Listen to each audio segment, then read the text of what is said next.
Hi, and welcome to my daily devotional for Saturday, the 4th of December.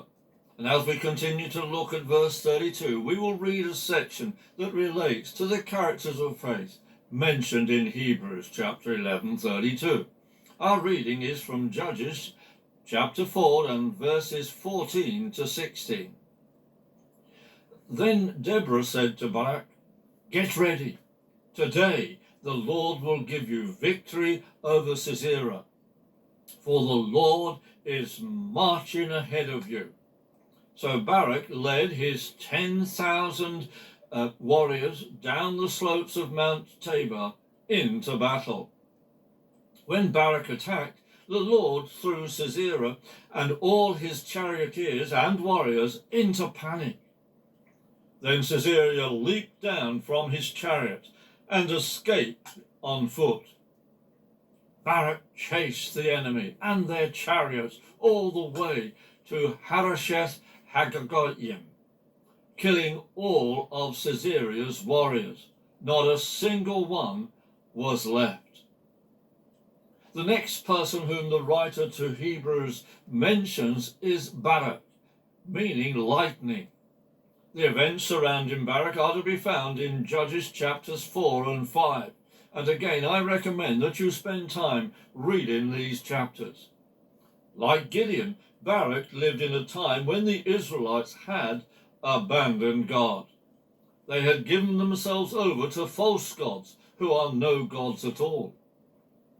They may have learnt the great and mighty things that God had done in their history, but they had not remained faithful to the God of their forefathers. It was a time when Deborah became judge in Israel.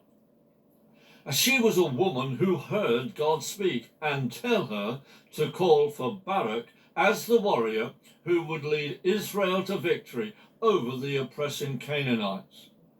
Like Gideon, Barak was a reluctant warrior and told Deborah that he would only do the job if Deborah would go with him. She agreed to this. Deborah also said the following to Barak. "Very well," she replied, "I will go with you. But since you have made this choice, you will receive no honor. For the Lord's victory over Sisera will be at the hands of a woman." So Deborah went with Barak to Kadesh. And that's Judges chapter 4 and verse 9. Now, some may view the response of Barak as lacking in courage and faith. However, others will see that Barak made a wise choice, since he knew that Deborah was a prophetess and had a close relationship with God. We all need someone to help and encourage us.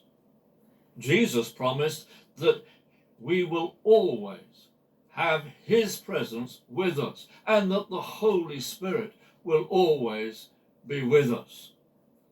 Barak and Deborah saw how God caused a torrential downpour of rain, which made it impossible for their enemies' chariots to move.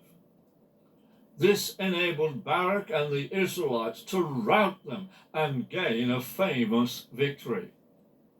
As we place our faith in Jesus, we will see the marvelous and miraculous ways that he leads us. Have a day enjoying the ways of Jesus.